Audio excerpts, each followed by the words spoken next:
On est en direct avec nos amis de chez Shalong Bay Marine et Thibaut, en direct de la Thaïlande.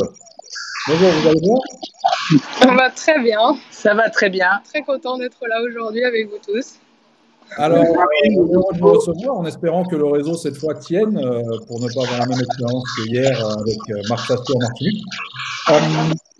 On va vous laisser vous présenter, parler de vous, parler de votre histoire avant d'aller voir votre distillerie. Et puis après, on laissera les gens également vous poser quelques questions. La parole est à vous. Merci. Tout d'abord, je voulais officiellement vous remercier à tous les deux de nous avoir invités à partager notre histoire avec vous et puis d'organiser cette initiative. C'est vraiment génial de pouvoir écouter, entendre, partager l'histoire de tous les producteurs, les ambassadeurs et tout. Et ça fait chaud au cœur. Voilà, on voit vraiment la communauté Rome qui se réunit. Et nous, moi, je me sens un peu loin parfois à Phuket et j'attends avec impatience les salons en France pour pouvoir la rejoindre. Mais là, voilà, vous venez à nous comme ça et merci beaucoup. C'est vraiment génial. Ouais, merci à toi, Benoît, à Jerry et puis à toute la confrérie et à tous les fans de Rome qui suivent tout ça et qui aident à développer toute cette catégorie et cette industrie tous ensemble. Voilà. Merci. Alors, expliquez-nous vos métiers. Qu'est-ce que vous faites exactement, tous les deux? Alors, qu'est-ce qu'on fait exactement? On fait un peu tout. On fait un peu tout. Moi, souvent, on parle de mon poste JM, Marine aussi JM, c'est Garden Manager ou General Manager ou de tout de A à Z. On a commencé, donc on était passionnés, on avait 24 ans tous les deux. Et on a eu envie de tout arrêter. On a fait des études en école de commerce. On a grandi. Moi, j'ai grandi dans le sud de la France, à Bandol.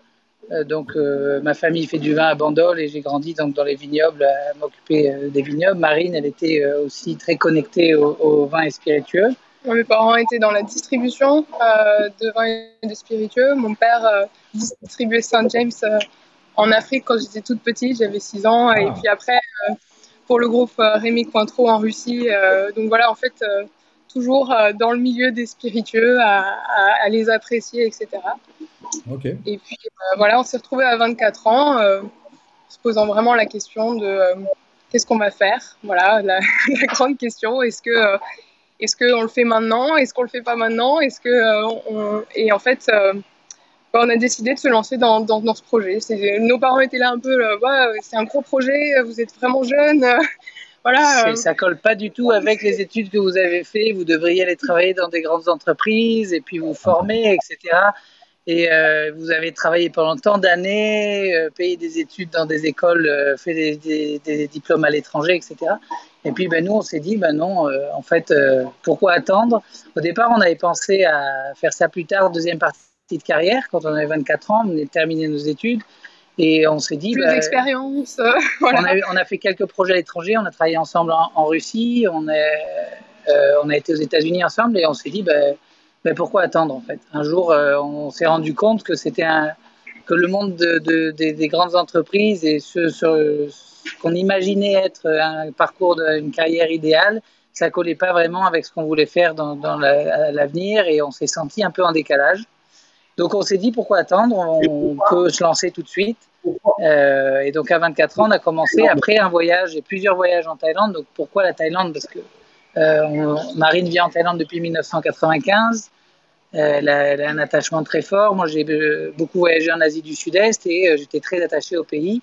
Et on s'est rendu compte pendant un voyage ensemble ici de l'historique de la canne à sucre, l'origine qui vient de la première trace de canne à sucre cultivée de Papouasie-Nouvelle-Guinée, et donc toute la zone Asie du Sud-Est qui est très très riche en termes de canne à sucre et la zone native en fait de la canne dans le monde. Donc on s'est dit, on a recherché, on a commencé à étudier et on s'est dit on fera ça plus tard. Et puis c'est pour ça qu'après avoir rêvé pendant un an de ça, un an et demi, on s'est dit pourquoi attendre. Voilà. Donc fin 2010, début 2011, on est venu en Thaïlande pour continuer, démarrer l'aventure qu'on avait déjà démarré à distance en faisant beaucoup de recherches et voilà, et on a atterri ici pour démarrer ça. Voilà, deux petits jeunes Français avec leur valise et pas grand-chose de plus, un grand rêve et beaucoup de passion. Et puis, quelques petit amis à en Thaïlande. petit, étape par étape, en fait, et ben, on a construit la distillerie brique par brique voilà, en partant de rien. On a Et avec beaucoup de passion et un grand rêve. Voilà, il faut vraiment y croire parce qu'on a mis 2 ans à la construire. Okay. Donc, en fait, on est resté 2 ans à la construire sans vendre, sans savoir si notre projet allait vraiment marcher. Bon, c'était intéressant comme projet, mais c'était très nouveau. Le rhum en Asie, c'était pas très très connu ou très très demandé. Un rhum premium thaïlandais à l'époque, voilà, c'était pas. Et donc du coup, voilà, on y a cru et on est parti de rien avec des prêts personnels en fait. Donc petit budget, on a mangé du riz pendant très longtemps. Il n'est pas mauvais en Thaïlande, c'est un des meilleurs du monde, donc c'est bien. Voilà, avec toutes nos galères. Et puis voilà, on a réussi à la construire cette distillerie. On a importé notre alambic de France, qu'on va vous montrer tout à l'heure pendant la visite. Et puis on a trouvé des gens qui ont voulu s'associer au projet avec nous. Ça n'a pas été facile parce que tout le monde nous prenait pour des éberlués. Deux petits jeunes comme ça qui veulent faire de l'alcool en Thaïlande.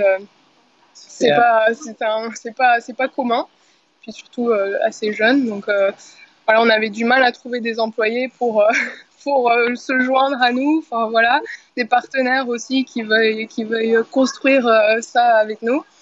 Et donc finalement, après beaucoup de déboires et de gens qui venaient, qui restaient. En fait, on est sur un marché de plein emploi, donc les gens, si ça leur plaît pas ou s'ils n'ont pas assez de sécurité ou ils changent très facilement. Donc en fait, les gens venaient une demi-journée, puis 3 jours, 2 jours. Voilà, on signait des contrats, on faisait des interviews à la française. Puis on a compris que tout ça, ça ne servait à rien.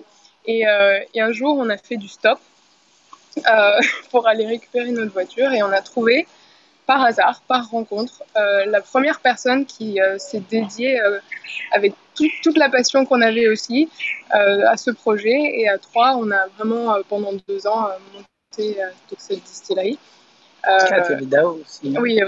C'est la première associée qui était une amie et qui a été intéressée au début au projet. Et puis on a démarré tout ça, mais en fait, on est très complémentaires là-dessus, sur nos rôles dans tout ce montage. On a tout fait nous-mêmes de zéro. On a commencé zéro, on a fait toute la partie ingénierie, toute la technique, toutes les recettes, etc. On a tout développé nous-mêmes. Et donc Marine, elle est plus sur la partie donc la chimie de production, toute la gestion de la production. Et moi plus sur la partie engineering de production, donc les alambics, la chauffe, etc. Parce que moi, j'y connaissais rien aux pompes avant de commencer ce projet, les tuyaux, les pompes. Donc ça a été un grand apprentissage. Donc heureusement que Thibaut était là. Moi, j'ai grandi à Bandol, on a du vignoble, donc j'ai passé grande partie de mon enfance à m'occuper des tracteurs, à réparer des équipements agricoles et donc bien heureusement, parce qu'on s'est fait planter beaucoup par nos fournisseurs qui multipliaient les prix au dernier moment, etc. Et donc enfin, on a construit une grosse partie, en fait, beaucoup de la distillerie et tous les systèmes d'eau, les réseaux par nous-mêmes, avec donc cette troisième personne qui s'appelle Peng, qui était avec nous donc jour et nuit sur ce projet. Voilà, et l'idée au départ, c'était vraiment de ramener, de travailler sur cette connexion entre l'origine, les méthodes de distillation artisanale, donc de type de rhum agricole. On a un alambic armagnac qui vient du Gers. Donc c'était connecter un petit peu un savoir-faire français avec l'origine de la canne à sucre et la qualité de la canne à sucre qu'on a en Thaïlande, la façon dont on la cultive avec des petits planteurs, sans engrais chimiques, sans pesticides, donc sur des petites parcelles. Donc tout ça, c'était vraiment un mariage de tradition.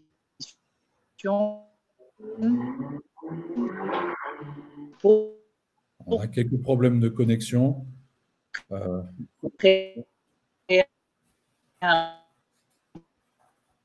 on ne sait pas s'il nous parle en thaïlandais ou en français. Non. Ouais. Quelques soucis de connexion. On va peut-être leur donner l'occasion de se reconnecter. Ouais. On profite En pour tout regarder. cas, ça s'annonce plutôt bien, en espérant qu'ils arrivent à se reconnecter assez rapidement. Vous pouvez poser des questions en attendant. Bien sûr, allez-y. Hein. Et Marine et Thibaut sont entièrement disponibles pour répondre à vos questions. Ce qu'il faut savoir, c'est que là, on a quand même 5 heures de décalage avec eux. Donc, chez eux, il est 15 heures. Qu'est-ce que je raconte? 16 heures déjà. Donc, voilà. Et la saison des pluies est sur le point de commencer. Ils étaient juste devant un orage, là. Et c'est probablement ça qui se répercute un peu sur le réseau, je pense. Donc, on va attendre qu'ils se reconnectent. Décidément, ces 2 derniers jours, on n'a pas beaucoup de chance avec le réseau. Ouais. Sinon, Jerry, est-ce que tu as remarqué qu'on avait d'autres lives de prévus la semaine prochaine? Oui, je pense qu'on aura des invités de qualité la semaine prochaine. Donc, ils sont revenus. Ils sont revenus? Oui, non, oui, voilà. Désolé pour les problèmes de connexion, mais c'est le début de la saison des pluies. Il y a un orage tropical qui arrive, donc je pense qu'on va avoir droit à quelques couleurs tropicales. On a eu le soleil au début de cet échange et on va avoir la pluie là. Bon, c'est pas grave, c'est des choses qui arrivent, c'est les aléas du direct qu'on appelle ça.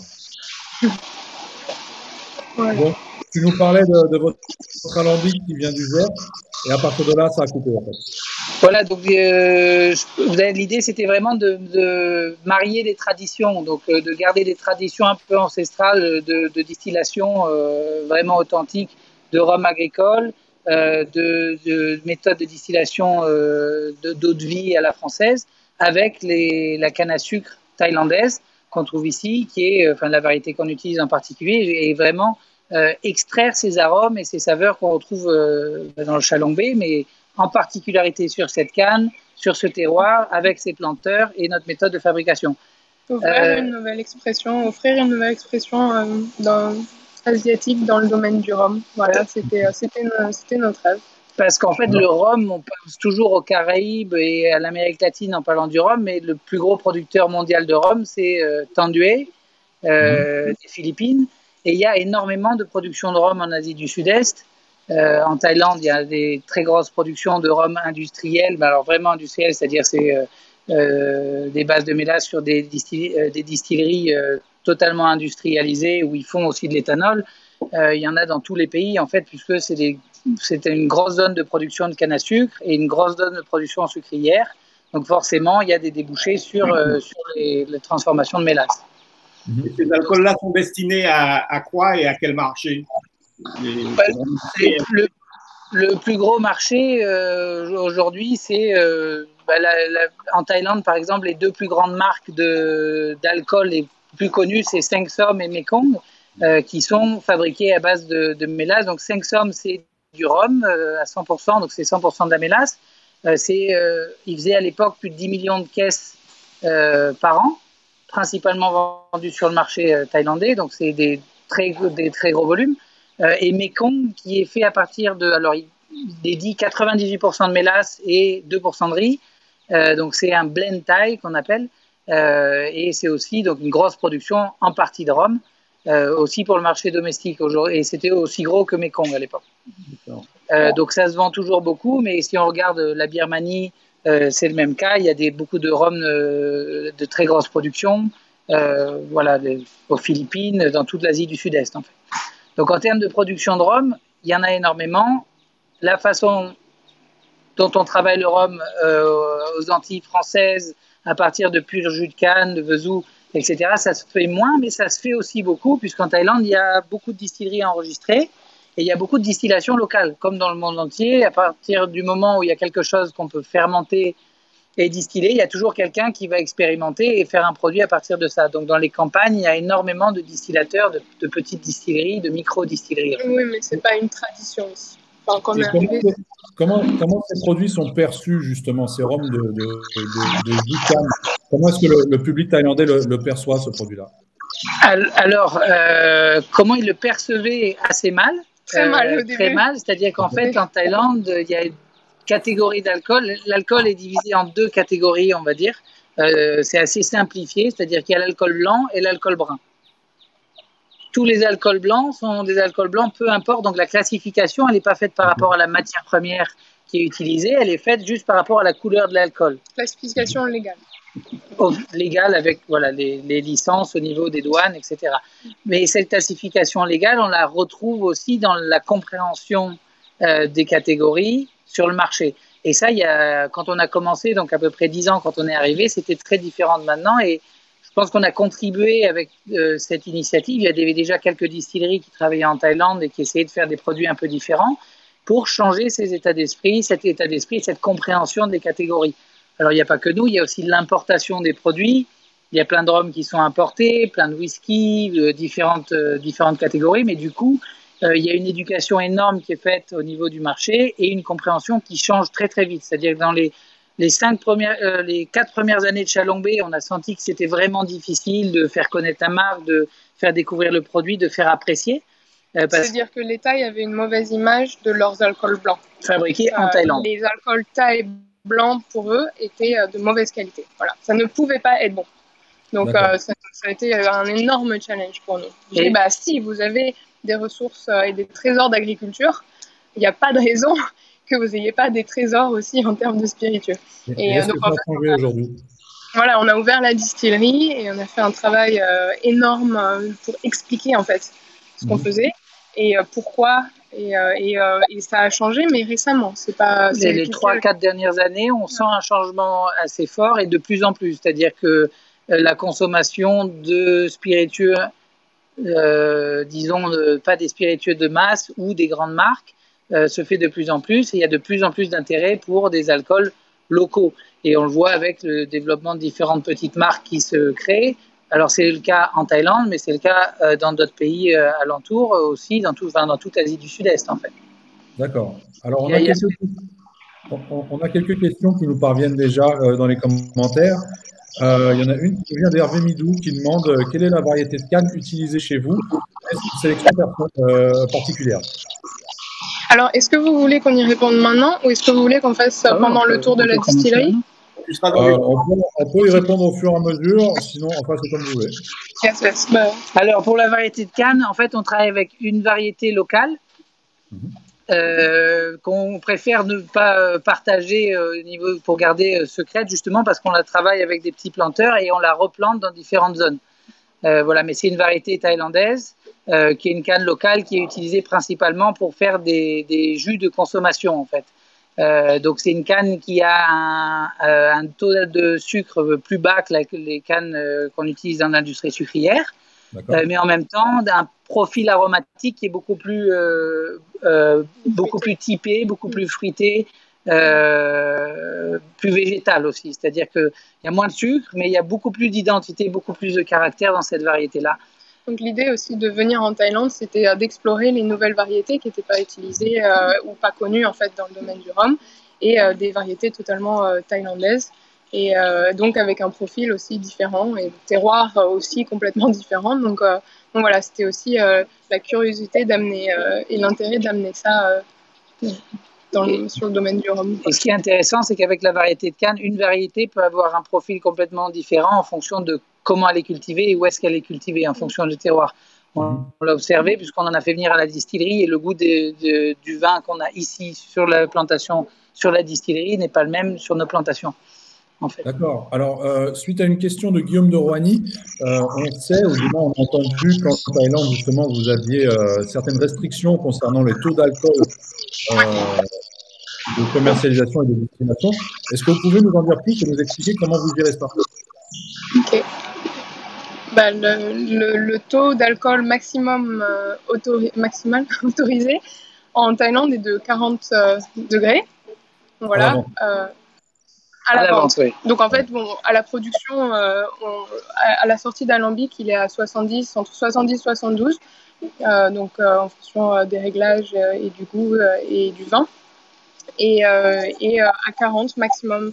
Malheureusement pour le marché français qui nous demande toujours des choses un peu plus puissantes.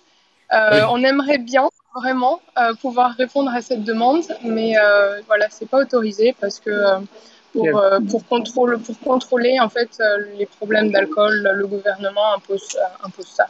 Il faut penser que il y a des raisons pour ça. Bon, la loi, elle a du mal elle évolue pas assez vite, je dirais, mais ils essaient d'évoluer un petit peu. Ce qui se passe, c'est qu'il y a beaucoup de distillation illégale. Il y a beaucoup de distillation locale, c'est très difficile à contrôler. Et il y a une boisson en Thaïlande qui s'appelle le yadong, qui est en fait des alcools distillés localement, qui sont après macérés pour masquer des goûts, mais aussi c'est une espèce de médecine locale à base d'alcools locaux et des macérations de plantes, de racines et tout ça, qui font que le gouvernement a beaucoup de mal à contrôler ça. Premièrement, les taux d'alcool. Deuxièmement, les droits à payer. Et surtout, le principal problème, c'est la qualité. Oui. Donc, ils limitent, même si on a le droit d'importer des taux plus élevés en Thaïlande, mais on n'a pas le droit de fabriquer pour vendre à plus de 40 degrés en Thaïlande. Donc ça, peut-être que ça évoluera. Aujourd'hui, il y a un peu un décalage entre la loi sur les droits sur l'importation et la loi sur la production locale qui fait qu'il y a un petit conflit sur ce niveau-là. Donc, on espère que ça changera un jour. Oui, au moins pour l'exportation, il pourrait une dérogation pour l'exportation, pour travailler là-dessus. C'est toujours une question en fait. On est toujours en discussion avec eux sur ce sujet-là. Donc voilà, c'est toujours comme on traite directement avec eux. Donc voilà, ça fait longtemps qu'on en parle, qu'on distille un peu l'idée, qu'on aimerait bien que ça se passe. Voilà. Alors, on a pas mal de questions qui arrivent concernant vos méthodes de production, l'alambic, etc. Je propose qu'on passe à la visite. Justement, ça répondra à toutes ces questions-là en même temps. Exactement. Ok, super. Bon. On y va alors. Hop, je vous prends avec nous. Donc, à partir de maintenant, ça va bouger un peu. Ça va bouger. Voilà, on balade un petit peu. On passe pas par la jungle, là, mais... Je vais juste vous montrer un petit peu... Marie, le métro. Donc, say hello! Hello! Voilà, on a une petite partie de notre équipe qui est là. Voilà. Et notre caméraman aujourd'hui, you can say hello. Hello, สวัสดีค่ะ My name is Anne ค่ะ Kun Anne. So, elle va nous aider à donc voilà, vous voyez la distillerie. Donc ça se présente comme ça. On est dans un jardin de canne à sucre paisible, installé. Quand on a trouvé ce terrain, il n'y avait pas un brin d'herbe, voilà, donc ça a tout poussé au fur et à mesure des années. On y a mis tout notre amour. Et puis en 2016, on a réussi à ouvrir ce bar qui fait aussi où on accueille aussi en fait nos visiteurs pour expliquer et partager notre histoire. Donc voilà. Vas-y, je te laisse nommer. Tu m'entends? Je trouve que ça manque un peu de fleurs. Voilà, donc maintenant c'est un jardin florissant. On plante aussi, donc on cultive les ingrédients qu'on utilise au bar. Derrière, on a un petit potager où on fait pousser du basilic doux thaï, on fait pousser de la citronnelle, on fait pousser des feuilles de combava qu'on ira voir après au retour quand on retournera vers le bar. Voilà, mais on voit donc la canne. Et on est accompagné de Deng, donc notre fameuse chien de la distillerie. Voilà, on a beaucoup d'animaux. Oui, on a une quinzaine de chats. Depuis le début de Chalombé, on vaccine, on opère, on a environ à peu près 30 chats. Voilà, donc c'est une petite activité du côté. Donc voilà, donc hop. Tu veux laisser un Voilà. Un petit peu, donc voilà, bienvenue dans le côté distillerie. C'est ici que tout le Chalombé est fabriqué. Donc on fait un petit peu de visite aussi. On a donc le bar de la distillerie qui est aussi centre de visite. Donc les gens arrivent au bar, on fait des dégustations et après tous les jours on a des visites guidées de la distillerie. On explique un petit peu la fabrication du rhum, les différents types de rhum, voilà, et un petit peu l'historique aussi. Donc ce dont on parlait plus tôt, c'est justement l'histoire de la canne à sucre. La première trace de canne à sucre cultivée, c'est l'Asie du Sud-Est, la Papouasie-Nouvelle-Guinée, il y a plus de 6000 ans. Voilà, et donc la canne à sucre a été transférée par les routes commerciales vers l'ouest. Les Arabes l'ont répandue sur le bassin méditerranéen, Et deuxième voyage de Christophe Colomb, la canne à sucre a été transportée aux Caraïbes, où le rhum et l'historique du rhum qu'on connaît vient de là-bas, en fait, et tout l'héritage du rhum dans le monde. Voilà, donc la Thaïlande, c'est le 4e producteur mondial de canne à sucre, après les géants, donc le Brésil, l'Inde et la Chine. Et il y a énormément de variétés, énormément de recherches sur la culture de la canne à sucre, la fabrication du sucre, puisque c'est le 2e poste pour l'industrie agroalimentaire au niveau de la production et de l'export, après le riz. Donc voilà, l'industrie sucrière est très importante en Thaïlande, et il y a vraiment deux côtés. Il y a la partie sucrière et il y a la partie culturelle de la canne à sucre, qui est quand même une boisson qui est consommée par beaucoup de gens, beaucoup d'ouvriers dans toutes les régions de Thaïlande, en fait. Donc il y a de la canne à sucre qui pousse un petit peu partout. Ah bon? Est-ce que vous êtes toujours là? Oui, on est là, on a juste agrandi l'écran pour qu'on vous voie mieux. Ok. D'accord. On ne vous voit plus, c'est pour ça. Vous entendez bien aussi? Oui. On vous entend parfaitement bien. Bon, super. Voilà, donc la canne à sucre qui est consommée un petit peu partout dans toutes les régions. Et dans toutes les régions agricoles, il y a souvent des petits stands de fabrication de jus de canne, en fait, où les gens s'arrêtent, les ouvriers s'arrêtent et consomment le jus de canne à sucre. Sur tous les marchés, on trouve de la canne à sucre. Et ça, c'est le cas un petit peu dans toute l'Asie du Sud-Est. Donc, en fait, on parle bien entendu du rhum d'origine d'Amérique latine et des Caraïbes, mais la base de canne à sucre et l'historique de la distillation avec l'histoire des Chinois dans les techniques de distillation fait qu'il y a sûrement eu des distillations qui ont été faites il y a bien longtemps, il y a plus de 1000 ans, dans ces zones-là, avec tous les échanges qu'il y a. Voilà. D'accord. Donc on continue un petit peu. On vous suit.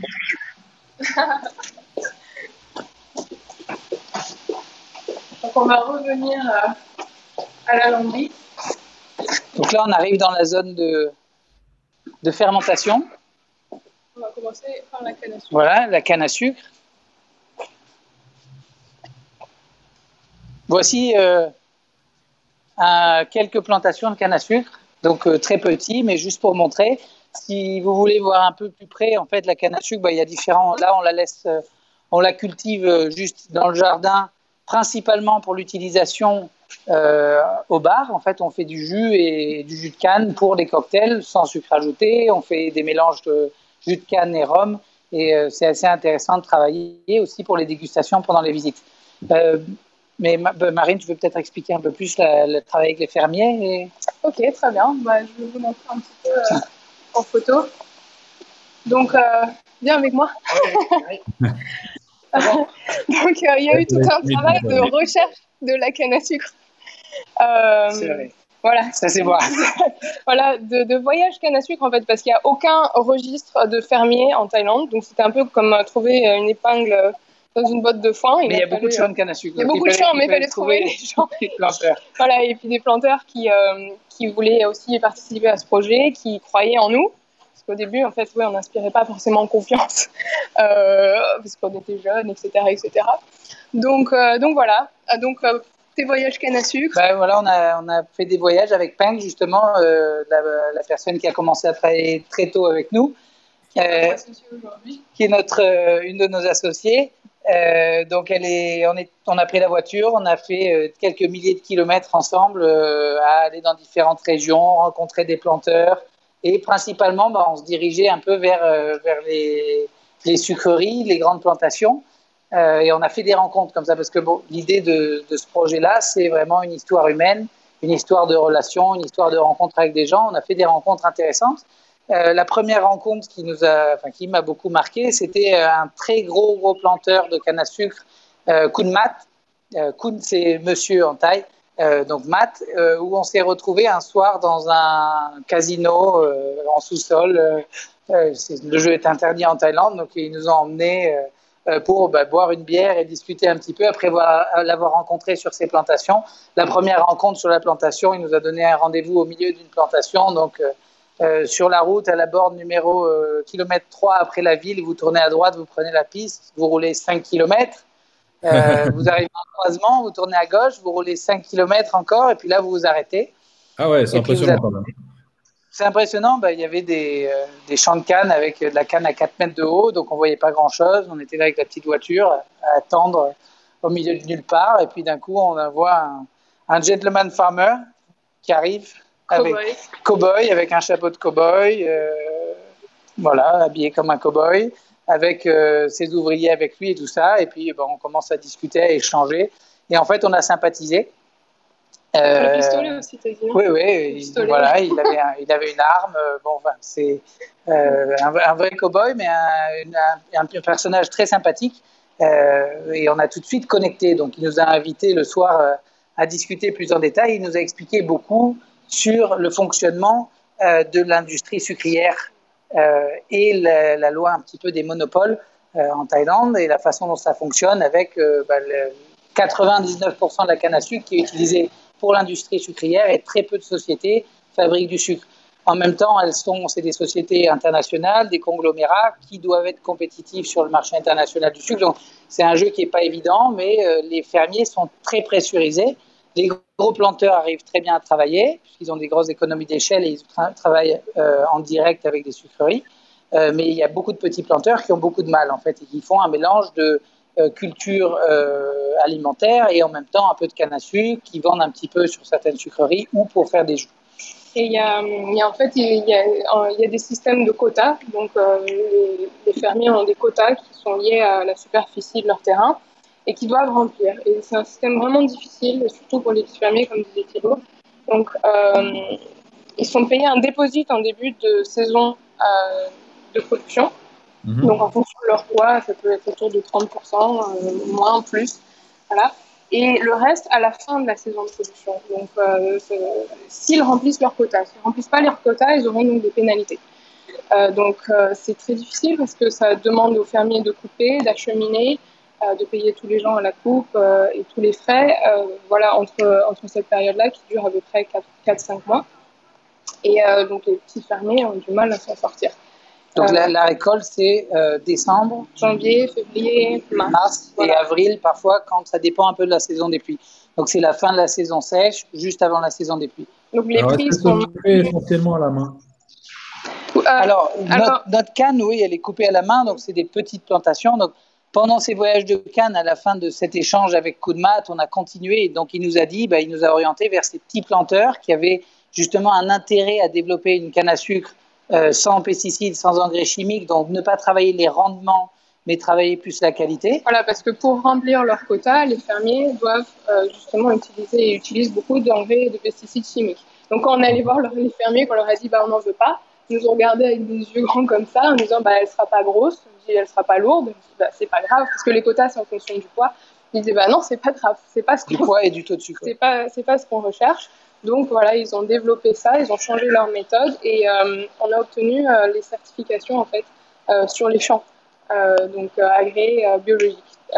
Voilà, donc après avoir fait cette rencontre, on a continué à rouler justement avec Peng qui est là et on a rencontré cette personne-là, Pigueo, qui est une personne qui a rejoint notre équipe.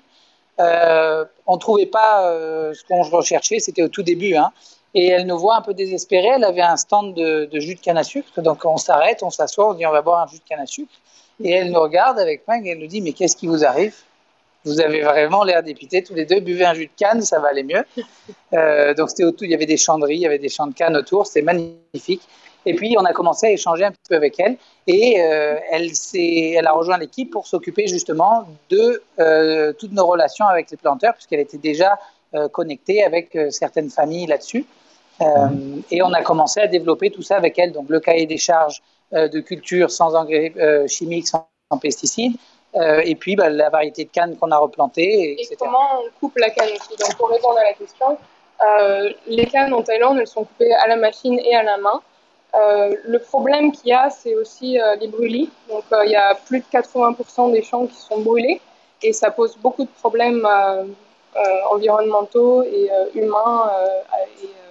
Voilà, il y a des problèmes de pollution importantes, par exemple à Bangkok à cause de ça.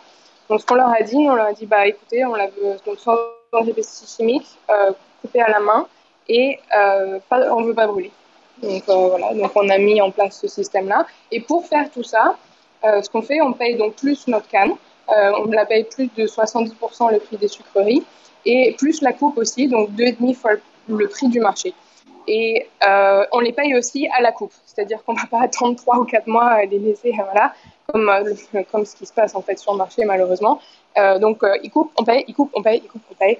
Ce qui n'est pas forcément facile pour nous puisque en fait on produit ce qu'on va vendre dans un an après. Donc c'est un investissement sur 3 mois de production pour une vente qui commencera dans un an puisqu'on a un an de repos avant la vente. Et comme c'est majoritairement des petites plantations, tout est coupé à la main, donc planté à la main, entretenu à la main, coupé à la main. Voilà. Donc ça permet aussi de trier les cannes, comme on n'utilise pas de pesticides, ça permet de trier les cannes qui sont pas forcément bonnes pour le pressage et le jus. Ça permet d'avoir une sélection en fait déjà au départ au niveau de la coupe et une coupe très propre de la canne à sucre qui permettent de faire un travail vraiment sur la qualité, donc premièrement de la culture, du terroir et après bien sûr de la transformation. Bien sûr. Donc on a une question, on nous demande quel Brix à l'arrivée de la distillerie. Alors on est à 18 de Brix. Sur les plus hauts. Ouais. Les plus hauts 18, 16 à 18 à peu près. Ouais, autour de 18. Voilà, donc on a une presse qui est là, une petite presse. Donc en fait une fois coupé, hop, on enchaîne avec la presse. Donc, vous connaissez le process. Cette machine-là, c'est notre plan B, mais on presse en fait près des champs.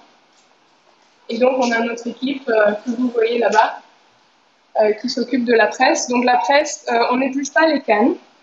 On prend la première presse et on imbibe pas d'eau. Voilà. L'idée, c'est pour nous de garder vraiment tous les arômes de ce jus, de cette première presse, de notre canne, et d'en extraire tout ce qu'il y a de meilleur. Voilà. Voilà, donc première presse, et après on récupère les bagages sur place pour faire du compost et des engrais sur les plantations. Alors, est-ce que vous pouvez un peu nous parler de votre fermentation ? Oui. Exactement, donc c'est l'étape suivante. Donc on a nos cuves de fermentation. Donc Marine, je te laisse expliquer tout ça, c'est vraiment la spécialité. L'idée de la fermentation. Un des surnoms de Marine, c'est de Yeast Master. Oh, bah ça. Il l'appelle comme ça. Non, il m'appelle Geek. C'est marrant. Enfin bref, la fermentation. Donc on a décidé de rajouter un type de levure. L'idée, c'était d'avoir une constance et une levure qu'on source en Thaïlande. La constance, c'était pas avoir un produit qui change, pas avoir de risque de contamination de bactéries. On a une fermentation qui dure à peu près 75 heures. Donc l'idée, c'était qu'elle soit ni trop courte ni trop longue, parce que Chalombé, on cherchait le fruité, le doux, quelque chose qui est facile, où on peut apprécier Chalombé en fait. On peut y revenir tous les jours et aussi pouvoir ouvrir en fait aux gens qui recherchent un peu quelque chose aussi de plus doux, doux dans le sens plus léger, voilà. Oui. Et du coup voilà pourquoi cette fermentation. Donc on fermente ici. Est-ce que vous avez des questions particulières? Une fermentation en cuve fermée ou ouverte? Voilà, enfin l'idée en fait c'était de bien contrôler le milieu de fermentation pour faire en sorte que nos levures se développent bien, pour qu'on n'ait pas d'apparition de bactéries. Jerry demandait si c'était en cuve fermée ou ouverte. Voilà, alors nos cuves en fait elles sont quasi fermées mais elles sont pas fermées. Voilà, c'est ouvert donc pour laisser en fait s'évaporer la chaleur, maîtriser mieux la température. Et ni trop ouverte non plus, faut pas qu'il y ait d'oxydation, etc. Donc ça protège en fait, il y a un petit retour sur le haut des cuves, mais en fait on les remplit pas jusqu'en haut, donc ça laisse quand même beaucoup d'air. Donc protéger des choses qui pourraient aller dans les cuves, tout en laissant passer la chaleur et sans avoir trop d'oxydation. Voilà, et il fait très chaud et donc on travaille avec des levures, on fait beaucoup d'expérimentations sur des fermentations spontanées. Oui, et ça c'était le nouveau projet parce on sait que en France on est assez friand de ça aussi, donc c'est dit waouh, qu'est-ce que ça, donc essayons sans levure avec notre levure naturelle sur la canne, et en fait ça donne quelque chose de très très bon. Voilà, sur lequel on travaille encore, on voit son évolution, etc. Et aussi, s'assurer qu'on puisse garantir une constance de fermentation en fermentation. Donc, sur tous les produits commercialisés, on a... Oui. En fin de fermentation, votre mou titre à combien environ? Il est à peu près à 10. Oui, 9-10. Ah, quand même, ok. Voilà, et en fait, on a donc toutes les séries commercialisées, on rajoute des levures sèches qu'on source en Thaïlande, donc un laboratoire à Bangkok. Après, sur toutes les expérimentations, on travaille justement dessus pour avoir les conditions optimum, puisqu'il fait très chaud là, il fait à peu près 36 ou 37 degrés. Donc on a des levures qui résistent très bien à la chaleur et qu'on a développées qui sont pour ça. Après, pour les fermentations spontanées, c'est là où c'est plus technique, et sur les séries spéciales sur lesquelles on travaille, on doit bien choisir les températures de récolte, on doit bien choisir les températures et le climat au moment où on fait ces produits-là. Est-ce que vous avez un système de réfrigération? Je vous invite à passer à la distillation. Vous êtes là? J'ai répondu à ta question, tu veux? Est-ce que vous avez un système de réfrigération dans vos cuves? On a un beau soleil. Jerry avait une question? Oui, je crois que Jerry essaie de poser des questions, mais il a peut-être des problèmes de micro, je ne sais pas. Vous ne l'entendez pas. Vous ne m'entendez pas là? Non, on n'entend pas. Si vous aviez des systèmes de réfrigération dans vos cuves. Alors, on a des systèmes, justement, ce n'est pas des cuves qui sont complètement réfrigérées, mais on contrôle. Donc, on a deux choses qui sont très importantes. Premièrement, c'est les levures et la résistance, justement, des levures sur le climat. Donc, on a des températures de fermentation jusqu'à combien? 33, 34 degrés. Voilà, donc ça permet, on fait un refroidissement, mais on contrôle toute la partie de fermentation, mais on n'essaie pas de refroidir et de baisser trop bas, justement. Donc, on essaie de travailler le produit dans le milieu naturel au maximum en épousant un petit peu le climat et tout ce qui se passe autour. Donc, sur les cuves... Ça dépend des levures et à quel point elles sont tolérantes aux températures. Voilà. Donc, ça dépend des tolérances. Des levures aussi. Et donc, on refroidit bien sûr sur les cuves, mais on n'a pas un refroidissement très important. On n'en a pas besoin. D'accord. Voilà. Donc là, c'est la distillation, la salle de distillation, donc avec notre alambic du Gers, que vous reconnaissez sûrement. Donc ici, la particularité sur la distillation, c'est un petit alambic qui a fait de l'Armagnac pendant 35 ans, qu'on a récupéré dans une distillerie et qui, en fait, on a dû modifier un petit peu, justement, de par les conditions climatiques, pour optimiser le refroidissement là, et la condensation. Et aussi, au niveau de la chauffe, on voulait venir à quelque chose de très traditionnel et très artisanal, c'est la chauffe au bois. Voilà, donc on a une chaudière à bois. Avec une très grosse isolation, donc vous pouvez voir, c'est... Voilà. Alors pourquoi vous faites marcher cette chaudière au bois et pas à la bagasse, par exemple? Alors le problème de la bagasse, c'est qu'il faut travailler sur des machines à vapeur, justement, puisqu'il y a un taux d'humidité. Donc nous, on ne travaille pas sur la vapeur, on a un feu nu, un feu direct. La particularité de l'alambic armagnaquais, c'est le feu nu et le feu direct, qui fait aussi beaucoup sur le produit lui-même. Donc on a du feu nu direct au bois parce qu'on a besoin d'avoir un taux d'humidité dans le combustible qui soit assez bas pour pouvoir garantir une température optimale. La bagasse, elle est aussi réutilisée en fait par les fermiers. Donc ça, c'est une source de revenus supplémentaires pour eux en fait. Donc voilà. Voilà. Donc on utilise, et donc si on regarde la chaudière, en fait, toute l'isolation, là c'est assez gros, ça fait presque 8 mètres cubes. L'idée c'est d'avoir une très haute intensité inertie thermique. Donc les murs à l'intérieur, le foyer est très petit, ça fait que 90 cm de diamètre, sauf que là il y a pratiquement 8 mètres cubes autour avec de l'isolant. Donc l'idée c'est d'avoir un petit foyer. On a mis des briques qui emmagasinent toute l'énergie justement pour pouvoir maintenir un feu avec une inertie très forte, une température assez haute, sans utiliser beaucoup de combustible et chauffer sur une surface assez vaste. On a en fait tout le fond de la cuve, plus tout le tour de la cuve qui sont chauffés de manière assez élevée, en fait plus élevée que normalement la différentielle qu'on a entre le gaz, donc une chauffe au gaz avec un brûleur en dessous, et les gaz brûlés autour qui sont beaucoup plus bas degré en fait. Donc la répartition est un peu différente. Voilà. Le bois qu'on utilise en fait, c'est un bois qui est recyclé, qui est déjà coupé. La Thaïlande est un gros producteur d'EVA et de caoutchouc. Donc en fait, c'est des arbres qui plantent et au bout d'un moment, ils donnent plus de sève, donc ils sont coupés pour être remplacés. Et donc c'est ces arbres qui sont coupés et remplacés que nous utilisons en fait pour faire la chauffe. Et qui sont séchés très longtemps pour éviter d'avoir des sèves et des problèmes de bien contrôler la température aussi. Et alors ça, c'était un vrai challenge, de bien maîtriser la constance, la température, juste de faire un feu de cette puissance-là.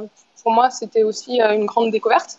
Donc j'ai appris à maîtriser le feu et voilà. Donc constance et donc voilà, vous voulez qu'on vous explique un peu comment ça marche?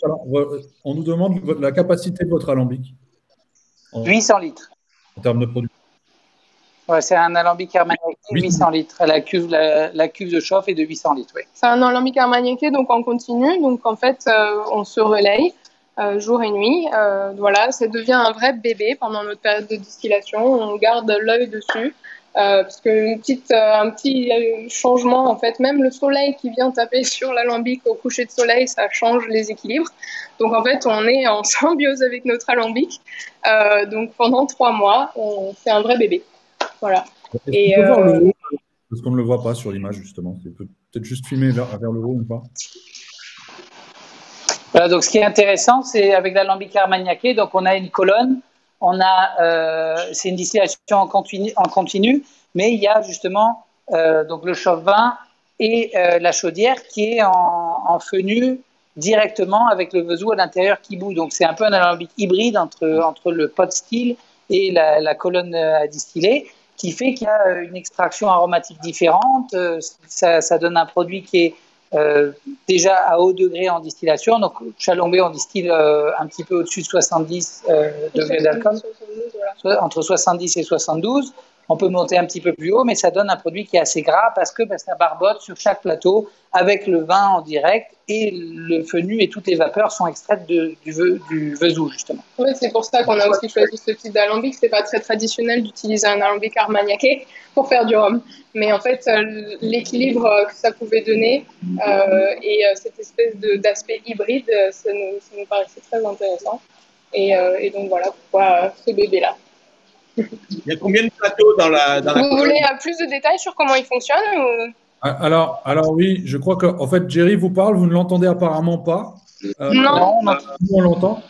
Jerry, répète la question, je vais peut-être juste la... Oui, combien de plateaux il y a dans la colonne? Il nous demande combien de plateaux il y a dans la colonne. Alors, il y a 10 plateaux en tout. D'accord. Voilà, on a 10 plateaux et donc c'est un alambic qui tourne, donc on fait 24 heures sur 24. Sur les 10 plateaux, ça nous permet de monter à un certain degré de pureté jusqu'à 82, 83 sans problème. Et en même temps, même sur des alcools plus bas, on a quand même une pureté qui est assez intéressante et des arômes très intéressants avec tout ce barbotage. Alors, on connaît surtout pour vos rhums blancs et vos macérations. Ouais. Il y a une question qui est revenue par 2 amis luxembourgeois, dont Marc Michel. Est-ce qu'il y a un rhum pur en route justement, on est en train de travailler dessus et on a donc la partie Chalombé vieillie sera probablement prête début 2021. Donc l'idée, c'est de commencer à mettre en vieillissement maintenant, travailler sur des fûts, une méthode de vieillissement tout à fait authentique, mais en même temps, donc toujours l'idée de Chalombé avec cet axe innovant. Donc c'est vraiment Chalombé, c'est ce mélange de traditions, perpétuer des vieilles traditions, la chauffe au bois, l'alambic armagnaqué, la façon très pure, les récoltes à la main, les plantations de ce type-là. Donc vraiment suivre une méthode très artisanale et en même temps innover, donc pour sortir des rhums assez jeunes, mais qui seront très intéressants et tout à fait authentiques. Alors, Voilà. on a Léa Thibault qui nous demande comment sont produits vos infusés. Bonjour Léa. Alors, c'est une question super intéressante.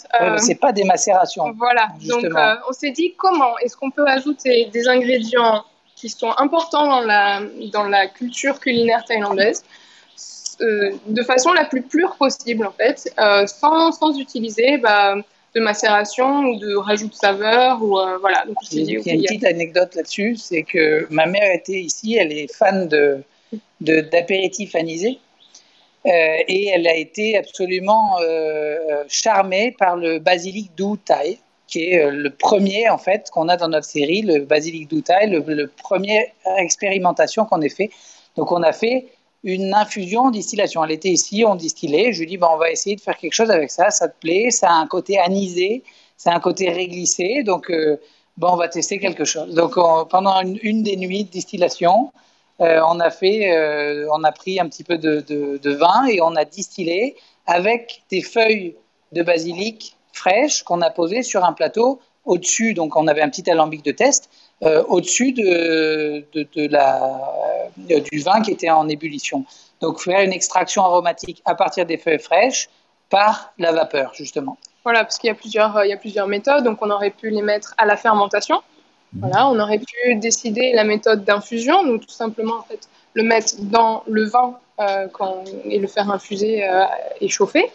Et en fait, on s'est dit la façon la plus pure en fait finalement d'extraire les arômes frais des ingrédients, c'est à l'infusion vapeur. Donc c'était pas à utiliser dans le domaine du rhum à ma connaissance, plus dans le domaine du gin par certains gins.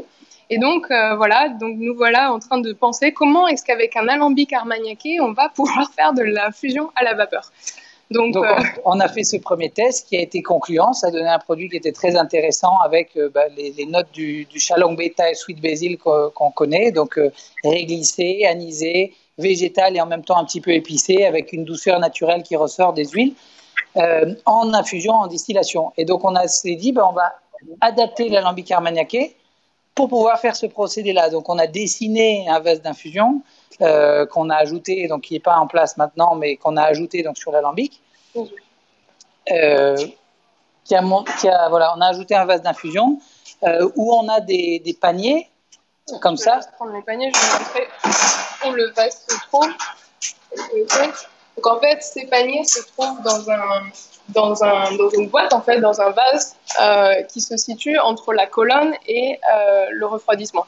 Donc j'ai dessiné ce vase-là, on a regardé ça avec Marine, on s'est dit comment ça va marcher, on a appelé notre chaudronnier en France en lui expliquant le projet, qui nous a dit que c'était complètement fou, qu'il n'y avait jamais un alambic armagnaqué qui avait été monté comme ça et que c'était même pas la peine d'y penser. Donc bon, on s'est dit, ok, on a insisté un petit peu. On est très proche de cette personne-là qui est venue ici, etc. Nous a beaucoup aidé pour la mise en place de l'alambic et en même temps on se parle très franchement, donc c'était très amusant tout cet échange qu'il y a eu à ce niveau-là. Et puis finalement, on a fait ce vase-là avec eux et on a monté cet appareil. Qui a été assez concluant et ça a donné donc toutes les séries Vapor Infused, donc le basilic doux thaï, la feuille de kambava, la cannelle, la citronnelle, le citron vert et maintenant le white spice qu'on va lancer très bientôt en France. Et donc en fait comment ça se passe, c'est-à-dire c'est les vapeurs, le vin c'est exactement le même, on le fait en première distillation, donc il n'y a pas une redistillation. Et donc, en fait, les vapeurs de notre chalombé qui sont prêtes en fait, à être condensées passent dans le vase à travers ces paniers dans lesquels on prépare les ingrédients frais. Donc ça, c'est toute une grande préparation aussi. Il y a peu de gens qui le font parce que les ingrédients, il faut qu'ils soient frais. Il faut qu'ils soient préparés. C'est-à-dire, on ne va pas juste mettre l'ingrédient et la totalité dedans parce qu'il y a certaines parties de l'ingrédient qui ne sont pas bonnes. Il faut qu'ils soient récoltés au bon moment. Voilà. Récolter au bon moment et préparer comme il faut. Et donc, en fait, par exemple, la citronnelle, il faut qu'on la coupe en petits morceaux, sinon les huiles ne s'extraient pas. Le basilic, il faut enlever les tiges parce que ça donne de l'amertume. Les citrons verts... il faut mettre les fleurs pour le basilic. Voilà, on met les fleurs. Le citron vert, c'est les zestes de citron. Donc, je vous laisse imaginer, éplucher les petits citrons, les mettre là. Et en fait, les vapeurs vont cuire finalement les ingrédients. Donc, il faut surveiller l'évolution du goût.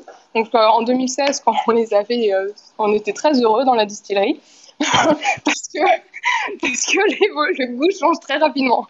Donc, il fallait comprendre l'ingrédient et voir. Et en fait, à un moment, l'ingrédient, il est trop cuit. C'est-à-dire qu'à un moment, il fallait que j'arrête Marine, elle goûtait toutes les 5 minutes. Non, mais ça change toutes les 5 minutes. Donc, et puis, ça sort à autour de 70. Donc, j'ai découvert à quel point je résistais. 72, presque 80 pour ces céréales. Oui, on monte plus un petit peu. C'est un peu plus haut. Parce qu'il y a un niveau supplémentaire donc, avec le vase d'infusion. Donc, c'est distillé à un peu plus haut degré que les séries originales. Et donc, en fait, on change les paniers. Et donc, il faut que les ingrédients soient prêts au bon moment. Et ces paniers, on les change toutes les heures, par exemple, minutes. Le basilic, toutes les 45 minutes. Donc, il faut préparer les feuilles toutes les 45 minutes, préparer la citronnelle, etc. Toutes les 45 minutes à toutes les heures et demie. Alors, c'est passionnant parce qu'il y a cette recherche des ingrédients, il y a ces relations avec ces petits fermiers, parce que là, c'est que des petits fermiers qui sont très proches de la distillerie, pour avoir les bonnes récoltes au bon moment, les bons produits, toujours pareil sur le même thème, donc sans pesticides, sans engrais chimiques, et tout un travail très précis sur la sélection des matières premières. Ce qui est très important, c'est justement ça, c'est que c'est pas une redistillation ou une aromatisation du rhum qui est déjà fait, c'est un spiritueux simple, c'est distillé à partir du vin de canne directement, et en même temps, on fait une extraction aromatique sur les ingrédients frais. Sauf la citronnelle. Dans cette gamme-là, quel est votre top? Quel est celui qui a le plus de succès? Alors, on a les 3 premiers qu'on a lancés. Je dirais qu'aujourd'hui, c'est ceux qui se vendent le plus parce qu'ils ont un peu plus d'historique. C'est le Thai Sweet Basil, donc le basilic doux Thai, la citronnelle et la cannelle, parce qu'ils ont 2 ans de plus de mise sur le marché par rapport aux autres, donc d'historique. Par contre, par exemple, ça dépend un petit peu des marchés. En Thaïlande, ce qui marche le plus, c'est la citronnelle, et même si la feuille de Kombava vient un petit peu tardivement, en Asie, ça commence vraiment à prendre. En France, on a plus de préférence pour le basilic principalement. Et le Kombava, parce qu'ils ont, en fait, chaque ingrédient a sa complexité, et il y a des ingrédients qui offrent et qui expriment plus de complexité que d'autres. Donc, le basilic et le Kombava expriment énormément de choses à l'infusion vapeur. Donc, on a pour le basilic des notes de réglisse, d'anis, de poivre, vraiment une très jolie complexité. Pour le Kombava, on retrouve des notes de rose, de litchi qui sont très surprenantes. Donc voilà, c'est pour ça que ça plaît bien, je pense, en France. Voilà, et puis ça dépend après sur certains marchés, en fonction des palais, des préférences gustatives. Singapour, par exemple, c'est la cannelle qui marche très bien. Voilà. Et on a le petit glacier. Alors, est-ce qu'on peut s'attendre à d'autres parfums à l'avenir? Alors, le petit dernier, justement, c'est le White Spice. Donc, le premier exercice qu'on a fait sur ces blancs, c'est l'aromatisation avec un seul ingrédient. Et on a lancé récemment le White Spice qui va arriver en France bientôt. On s'était un petit peu trompé sur les estimatifs et la production, puisqu'on a tout vendu en 4 mois sur la première production. Donc, on en avait gardé un petit peu pour l'export. Donc, ça a fait un très bon effet. Ça a été très apprécié très rapidement en Thaïlande. On a 9 ingrédients. Et là-dessus, il y a 9 ingrédients. La spécificité, c'est que d'un seul ingrédient par saveur, on est passé sur une version avec 9 épices, 9 ingrédients. Des ingrédients locaux, toujours pareil, donc sur le même thème encore. Donc là, c'est un mélange entre d'épices et herbes et qui donne un profil qui est... l'idée, c'était de faire un blanc épicé, mais en distillation, donc sans ajout de sucre, sans ajout d'arôme ou de caramel. Donc, c'est vraiment un rhum blanc, mais c'est un petit peu une note de pure spice, c'est-à-dire que c'est vraiment le rhum neutre sans sucre ajouté, parce qu'on ajoute de sucre sur aucun de nos rhums, on n'adoucit rien. Donc, c'est vraiment purement, tout est fait en distillation. Et c'est que le travail sur le distillat lui-même. En fait. C'est un spice de dégustation, il se boit très bien, tout seul, comme ça, tout simplement. Marine, c'est ce que tu m'as fait goûter à Paris? Oui, c'est celui-là. Alors, il est excellent, je confirme, c'est excellent. Merci. Ça, c'est un stump. Celui-là, on a été très étonnés parce qu'on a commencé à le commercialiser en octobre. C'est parti comme des petits pains sur le marché thaïlandais. Ça a été très très apprécié. Donc on en a refait on en avait gardé un petit peu, heureusement, pour l'export. Et donc, il y en a un petit peu qui arrivent en France. En fait, c'est un espèce de feu d'artifice avec toutes les saveurs qui viennent en fait aussi à différents moments. Et à chaque fois qu'on le regoute, c'est une expérience différente. C'est vraiment intéressant. C'est En surprenant. fonction des températures aussi de dégustation, ça change un petit peu. C'est très intéressant. Voilà. Et donc, après, sur les saveurs futures, la question initiale, c'était... on en a plein, en fait. On a plein d'expérimentations. On a des débats entre nous sur ce qu'on préfère, qu'est-ce qu'on aime. Moi, j'aimerais bien le gingembre. Je ne sais pas, est-ce qu'il y a de l'intérêt pour le gingembre? Est-ce que je suis ouverte à... Oui, moi, le premier, je pense. Ouais. Le gingembre, je veux bien. Tu veux? Oui, oui. Très bien. Gingembre, mais faudrait qu'on fasse un sondage qu'on fait du rhum sur quelle saveur on doit sortir du Chalangbé. Est-ce qu'on vous montre les 2 dernières étapes on continue. Oui, bien sûr. Allons-y. Voilà, donc tout ce travail, ce qui est magique en Thaïlande sur tous ces ingrédients, c'est qu'il y a vraiment une richesse d'un point de vue agricole, d'herbes, de plantes, d'épices, qui fait qu'il y a énormément de travail et c'est vraiment passionnant. Un de nos partenaires aussi, qui était notre premier client, Pilek, donc il a été le premier client chez Chalangbé, il a acheté la première caisse le 1er octobre 2012 et en fait il est devenu associé très rapidement parce qu'il s'est passionné par le projet et lui il est spécialiste justement de toutes ces herbes, de toutes ces plantes, de toutes les fleurs qu'on peut utiliser dans la cuisine parce qu'il adore cuisiner et gérer des restaurants justement. Alors, juste pour information, dans les commentaires, on a le gingembre, tout le monde a l'air d'être pour. Hein. Ouais, le gingembre, là, ils sont en numéro 1. Ah, super. C'est génial. Merci pour vos opinions. C'est le petit préféré de Marine. Moi, je l'adore, mais c'était pas l'avis de tout le monde. Dit le gingembre, bah oui, le gingembre. Voilà, donc une fois que le rhum est distillé, on le transfère dans les cuves de repos. Donc là, c'est un petit peu encombré. C'est encombré à cause de la crise. Voilà, on ne sait plus où mettre nos bouteilles.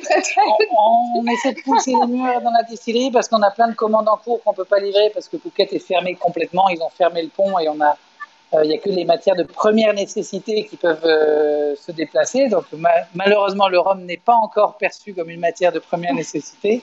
Voilà, donc les cuves de repos qui sont là, où on va garder tous nos rhums environ 1 an, 10 à 12 mois, où on va réduire petit à petit en rajoutant de l'eau, qu'on travaille avec un laboratoire à Phuket, donc il nous fait une eau qui est destinée à la réduction, et sans ajout de quoi que ce soit. Donc pour justement garder les propriétés du rhum, le profil aromatique, qu'on a sur la distillation, et tout le travail qu'on fait, c'est vraiment la matière première, la transformation avec la fermentation, la distillation, les infusions pour les rhums infusés, mais après la distillation, c'est que du repos, pas d'ajout de quoi que ce soit, pas de sucre ajouté, pas d'arôme ajouté, juste une réduction en douceur. Non, pour affiner en fait.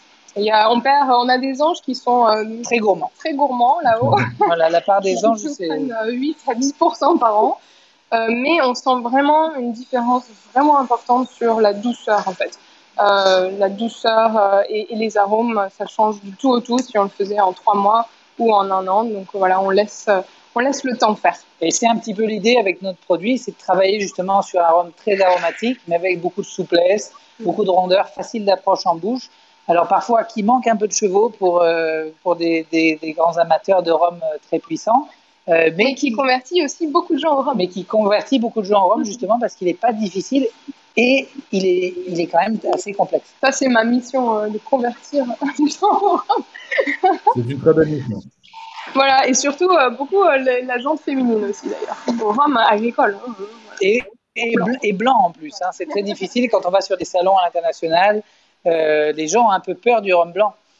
En France, il y a beaucoup de consommation de rhum blanc, mais sur plein d'autres pays et d'autres marchés. C'est peu connu en fait finalement. Voilà, le rhum blanc est peu connu et très peu consommé blanc justement, et donc ça fait un petit peu peur et on essaie toujours de travailler sur cette consommation du blanc, la dégustation, le profil un peu différent. L'ouverture au monde du rhum, agricole et à toutes ces merveilles que nous avons, voilà. D'accord. Et donc, l'étape finale, l'étape d'embouteillage. On fait tout à la main. Say hello. On travaille quand même malgré la situation. Donc voilà, et donc on fait tout à la main. Là, elles remplissent, comme vous voyez, on vient juste d'acheter en fait une petite machine pour nous aider au remplissage. Mais donc, ça fait maintenant 7 ans qu'on fait tout à la main. C'est notre équipe qui est là depuis 7 ans. Voilà, ils sont là depuis l'origine. Ils sont tous reliés par la famille ou voilà, des cousins, etc. Et voilà, c'est grâce à eux que les bouteilles sont jolies et ils mettent tout leur soin. Voilà. On voit un petit peu une Là, bouteille. on a acheté cette petite étiqueteuse il y a quelques mois, ce qui nous aide beaucoup parce que c'est quand même assez complexe et technique. Et donc avant, en fait, elles faisaient ça avec un moule en bois qui leur montrait où positionner. Elles mesuraient à la règle, étiquette par étiquette, pour voir si chaque étiquette était bien posée. Donc elles ont beaucoup d'expérience. Très artisanal. Parlant d'étiquette, on a Raymond O qui vous demande pourquoi l'année 2558 apparaît sur l'étiquette, justement. Alors, c'est l'année 2558, oui, c'est derrière. C'est une très bonne question. C'est sur en fait, c'est le jour d'embouteillage D'achat des taxes. et d'achat des taxes. Donc, par exemple, pour l'export, on le met pas. On met for export only. Non, on a une date à l'export et c'est la date où ça est autorisé par le gouvernement. Voilà, donc c'est pas la date d'expiration, c'est la date en fait du calendrier bouddhiste. Voilà. Puisque aujourd'hui, on est en 2563 sur le calendrier bouddhiste 2020. Donc là, cette bouteille, par exemple, elle a été embouteillée l'année dernière. Le 1er mai 2019. D'accord. Voilà, le jour de la fête du travail. Nous avons une obligation en fait légale de mettre la date d'achat des taxes. Voilà. Voilà, et je ne sais pas quelle importance ça peut avoir pour vous, mais donc voici quelques-unes de nos trophées. Ça nous a beaucoup aidé en fait de par notre histoire parce qu'on est une petite distillerie, qu'on était jeunes quand on a commencé, et donc trophée du meilleur rhum blanc à Hong Kong, San Francisco, médaille d'or. Voilà, c'est toujours une belle reward pour nous. Voilà, c'est toujours encourageant. Juste pour revenir un petit peu sur l'étiquette, je pense que c'est intéressant. Donc on a sur l'étiquette l'année de récolte. Donc là, par exemple, pour celle-là, c'est 2018. La série, donc le badge pour la traçabilité sur les distillations. Donc ça, c'est la 3e de la récolte 2018. Donc ça, c'est le Chalon Pure Series, l'original, qui est la série numéro 1. Voilà. C'est dans l'étiquette, oui. Et derrière, on a juste la date d'embouteillage qui est ici, sur l'étiquette, la contre-étiquette, avec le calendrier. Et ça, c'est de la jacinthe d'eau, en fait, que des communautés locales font sécher et enroulent. Et c'est quelque chose de très taille. Et donc, on voulait donner cette signature-là. Donc, voilà.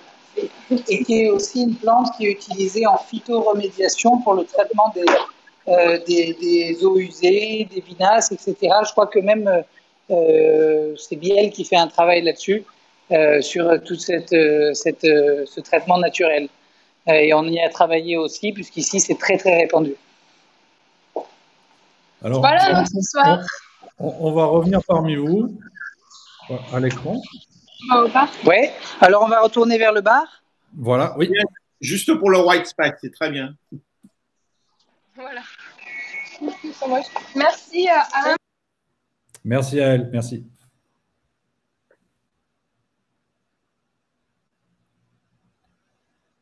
Par contre, je crois qu'on a perdu le son. Allô, ouais, le son est revenu, c'est bon?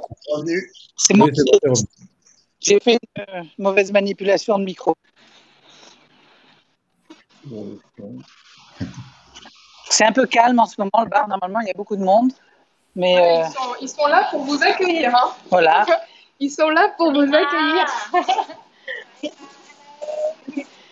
Voilà. nous. Alors, Et- on nous demande dans les commentaires combien de bouteilles avez-vous produit de blanc en 2019? 2019, on a produit en production 50 000 bouteilles environ. C'est une moyenne plutôt satisfaisante pour votre taille ou pas? Oui, bah, après, ça dépend des récoltes et de chaque saison, en fonction des ventes et du développement qu'on a. En fait, on ajuste un petit peu. C'est satisfaisant. On s'attendait, on voulait un petit peu plus, mais on a commencé de zéro. En 2014, on a relancé avec le nouveau packaging. On avait commencé en 2012 avec une première série du vieux Chalombé que certains peut-être connaissent sur les anciennes bouteilles. Donc ça, c'était les toutes premières séries. Donc on a vraiment que 6 ans en fait d'historique sur la marque, le nouveau Chalombé, la nouvelle recette, le nouveau packaging. Donc voilà, c'est plutôt satisfaisant comme chiffre. Et puis on a pas mal de développement sur les séries aromatisées. Et à vrai dire, sur les 50 000 bouteilles produites, on avait aussi un peu de stock sur des séries qu'on avait un peu trop produites, des séries qu'on n'avait pas assez produites. Donc c'est un petit équilibre. Donc voilà, ça c'est donc notre Chalombé Pure Series, citronnelle. Donc, voilà, j'aimerais bien que vous puissiez sentir. Bien sûr, j'espère qu'on aura une application qui envoie les odeurs. Le basilic thaï, en fait, donc ça se présente comme ça. C'est pas du tout la même chose que notre basilic à nous. Il y en a plusieurs variétés aussi. Voilà, il y en a beaucoup de variétés en Thaïlande. C'est très très riche. Moi, si on me laissait faire, je ferais une série que basilic thaï parce que c'est d'une richesse incroyable. Ils ont tous un goût différent. Et après, Kombava, donc le Kombava, donc ça se présente comme ça. On utilise la feuille. On enlève d'ailleurs la tige, le milieu de la feuille parce qu'elle donne de l'amertume. Bon, après, citron vert, tout le monde connaît, et cannelle. Voilà. Et notre white spice avec, du coup, 9 ingrédients. Alors, on a Steve qui nous demande quels sont vos coups de cœur respectifs parmi vos recettes? Nos coups de cœur? Oui. Ça dépend des émotions et des moments. Les coups de cœur sur... On va choisir un maintenant. Un maintenant, en dehors de l'original alors. En dehors de l'original. C'est dur comme question. Moi, je prends le white spice parce que c'est le petit nouveau. Il y a toujours une petite préférence pour le petit nouveau, mais je suis toujours très fidèle pour moi la feuille de Kombava, qui est voilà. Et moi, sans hésiter, le basilic, il est tellement intéressant, tellement doux, tellement complexe. J'ai un petit faible pour le basilic. Alors, on a une petite question technique qui nous vient de Ralph Meyer encore. C'est avec une tonne de canne, combien faites-vous de litres de jus et de rhum d'alcool pur? Alors, une tonne de canne. Par la tonne, c'est compliqué. Alors, en fait, notre canne, elle ne fait pas énormément de jus, justement, pour ce qu'on disait plus tôt. C'est-à-dire, c'est une canne qui est plantée. Donc, c'est une variété à jus, mais qu'on ne pousse pas sur les rendements, qu'on pousse vraiment sur la partie gustative. Donc, on va avoir en moyenne 400 litres, 450 litres. Moi, 20 tonnes, ça fait 8000. Oui, c'est ça. 8000, ça donne 1000. Donc, on a à peu près 20%. Donc, oui, on a 400 litres par tonne de canne. OK. 400 litres de jus. 400 litres de jus par tonne de canne, de jus, voilà. Et après, sur les 400 litres de jus, il va nous rester 50 litres de rhum. D'accord. OK. Bon, on a cru comprendre que vous avez une petite surprise pour nous en termes de cocktail. Alors voilà, là, on va vous présenter Howie, qui est notre brand ambassador en Thaïlande. Donc, il est aussi responsable de toutes les opérations au bar. C'est lui qui crée tous nos cocktails et c'est un magicien des cocktails. Et c'est lui qui gère notre bar voilà. Et qui va faire des événements un peu à droite à gauche. Alors, son français n'est pas encore parfait. How is your French? Oh, not good. Mais par contre, au niveau du cocktail, que notre Thaïlandais, donc ça devrait aller. Il s'exprime très bien au niveau des cocktails. Donc, il va nous montrer aujourd'hui le premier signature cocktail qui a été créé par nous au début, le Spicy Rinya, c'est ça? Spicy Rinya. On s'est dit, on va vous donner des saveurs thaï, voilà, quelque chose un peu exotique. Okay. You can show the ingredients. Ça s'appelle Spicy Rinya. Okay, Cap, this is the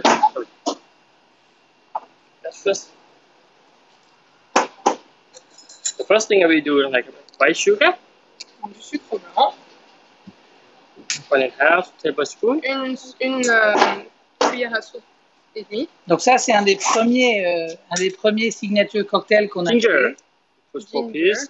qui est un peu Gingembre. une variation de la caipirinha avec du gingembre et du piment. Et qui est toujours un des best-sellers après. We muddle a little bit Voilà, donc là, to make up the aroma. on muddle, Voilà, on écrase. on écrase pour extraire les arômes du Just for the gingembre. aroma. Voilà. Pour qu'il se diffuse bien dans le cocktail. And then chili. Et c'est là que ça devient intéressant, Take out the avec chili. un petit peu de chili. Right here. Voilà, donc en fait, il a ouvert le chili pour que ça puisse s'exprimer, mais on l'écrase pas parce que sinon ce serait trop. On peut être trop pimenté. Ouais. Donc, il faut faire juste un tout petit peu. C'est des ingrédients faciles à trouver. Je pense que le gingembre et le piment, peut-être un petit peu moins. Then I put the Vous lamb. pouvez le faire sans piment. Donc après, il presse le citron vert. Ce qui est très intéressant, c'est que sur le chalambé original, on a ce côté vraiment végétal et earthy, donc qui a un côté un peu racine qui vient de la canne à sucre et de la fermentation, et ça se marie extrêmement bien avec le gingembre. Donc il a mis 30 Lamb millilitres. juice. 30 millilitres. Vous n'êtes pas obligé de filtrer. Hein. 30 No. millilitres. 30 milliliters 30 is milliliters. about how many limes? Lamb juice is like depend on the lamb. It's a 6 or 8. Okay. Yeah. Ça dépend du citron. And then I put the Shanghai original. 6 centilitres. It means Ça sent très bon. C'est vraiment dommage qu'il n'y ait pas les odeurs avec l'application Donc, encore, parce c'était- que ça sent vraiment très bon. that I'm stirring. Voilà, on mélange bien tout ça. Attention, on n'écrase pas le piment. Hein. Bienvenue à l'heure de l'apéro sur la confrérie du Rhum. Voilà. On n'entend plus là. Qu'est-ce qui se passe? C'est bon, vous Allô m'entendez? Pourquoi on n'entend plus? Ouais, vous nous entendez, non? Attendez, on n'entend plus. Ah, Vous c'était bon, m'entendez? c'est bon. Ça m'a donné une idée avec votre rhum combava. Je vous la donnerai si vous m'entendez. Oui, on vous entend avec plaisir. Oui, ça m'a donné une idée, votre rhum combava. C'est que quand c'est dans la pentane de combava, maintenant je vais la faire flamber avec le chalambé au combava. Bah, waouh. Avec plaisir de nous donner l'idée. Qu'est-ce que tu vas faire flamber? Je fais une pentade au combava. Dorénavant, je la ferai flamber avec le chalambé combava. Ah oui, c'est intéressant. C'est très intéressant. Tu pourras partager la recette, on pourra essayer. Je te la filerai, ouais. Notre associé, justement, Lec, il adore cuisiner avec le chalambé. Dans la cuisine, là, juste derrière le bar, il y a toutes les bouteilles de chalambé et ils font souvent des plats comme ça, à base de... Et voilà. Donc c'est assez rapide et facile à faire. En tout cas, ça a l'air délicieux. Et c'est très bon. Vous permettez qu'on goûte? Tu- Oui, oui. Juste, C'est pour nous. c'est pas pour vous donner envie, mais C'est pas gonflé quand même. Hein. Arrête.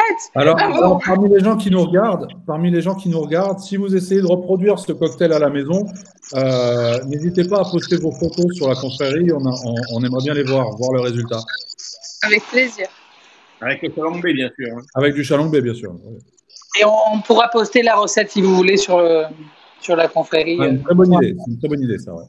On rajoutera la recette sur un des posts là, après le call. Est-ce que, en fait, les caipirinhas, ce qui est bien, c'est qu'on peut vraiment les aménager. Donc là, on l'a fait au gingembre.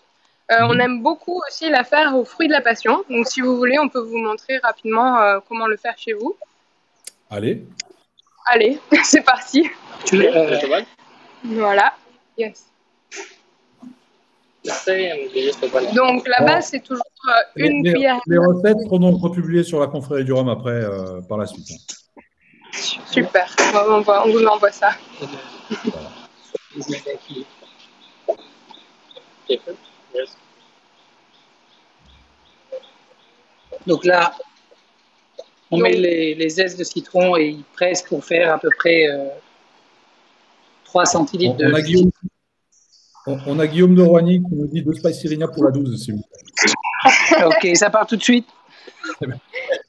Bon, par contre, c'est pas près d'arriver, Guillaume, hein, donc je te conseille quand même d'aller manger en attendant.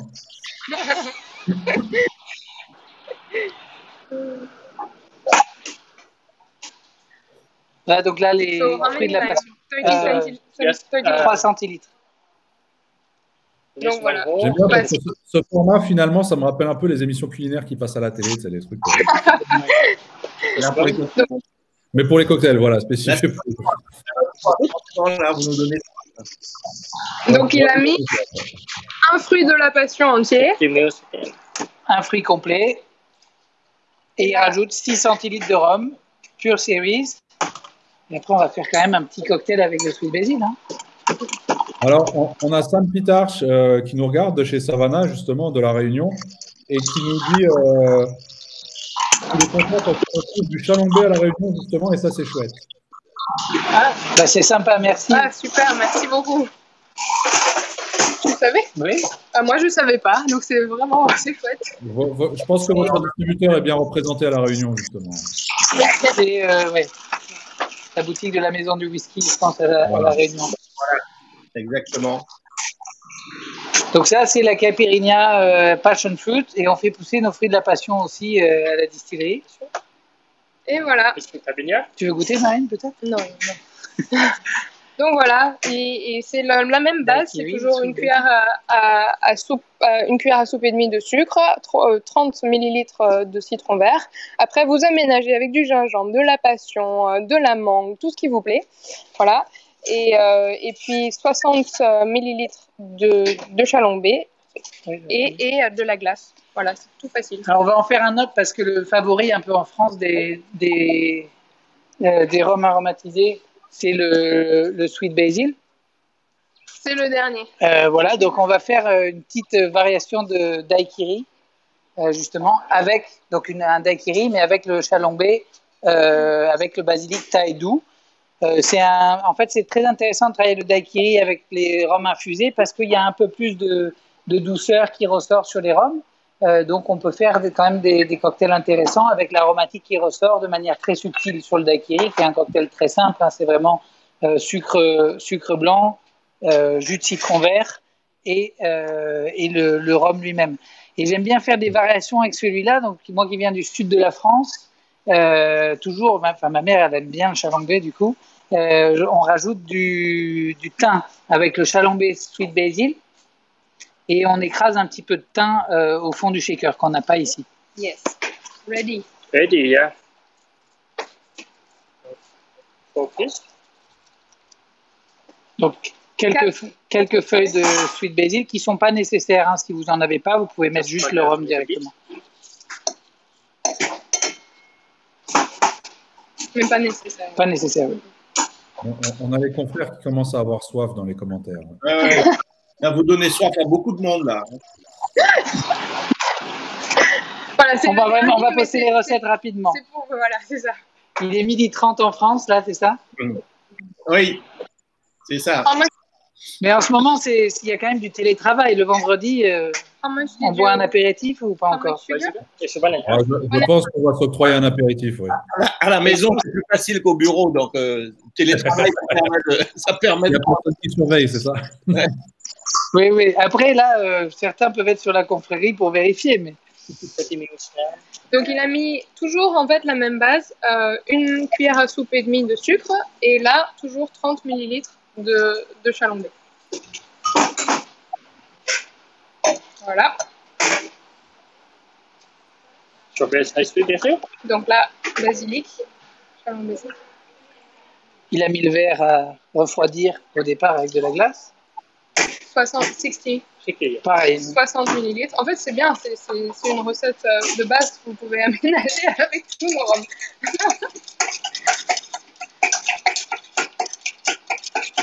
Non.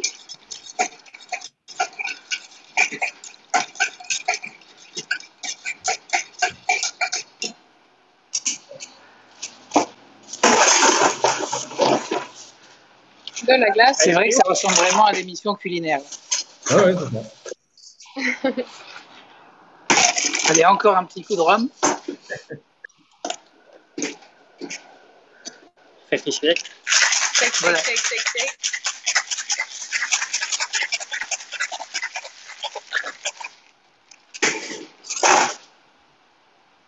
Le verre est refroidi. Alors ici, il fait très chaud, on voit la condensation. Et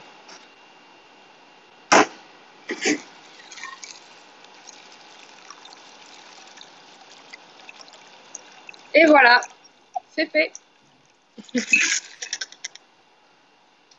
Prêt à être apprécié. un peu de garnish quand même, petite garniture. Pour faire joli, bien sûr.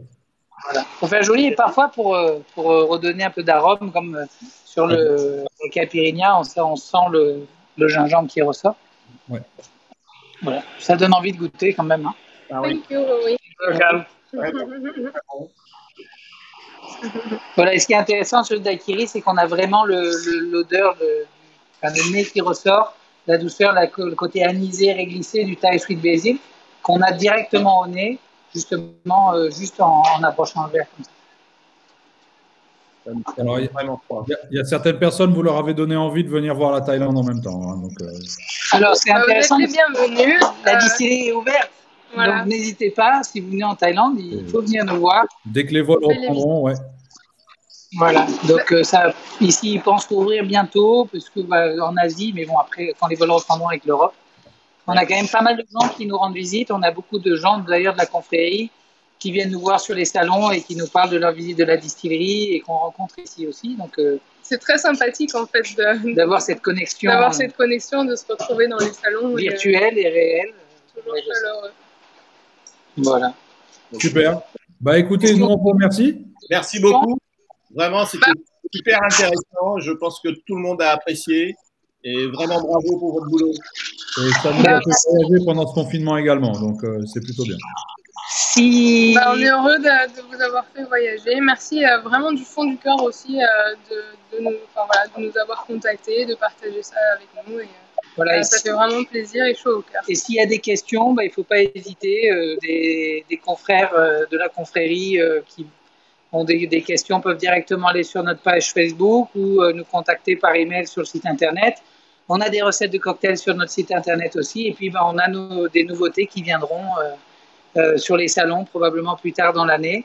Voilà. Et puis, on réserve encore quelques surprises sur l'innovation. Et n'hésitez pas à nous contacter, à venir nous voir. Super. On a hâte de découvrir ça. En tout cas, on vous remercie et puis on vous souhaite bon courage pour la suite. Merci. On va passer l'apéro, nous aussi. Mais bon apéro, hein. Nous aussi, on va en profiter de ces cocktails. Oh là là. Au revoir. Au revoir. Au revoir, à bientôt. Merci.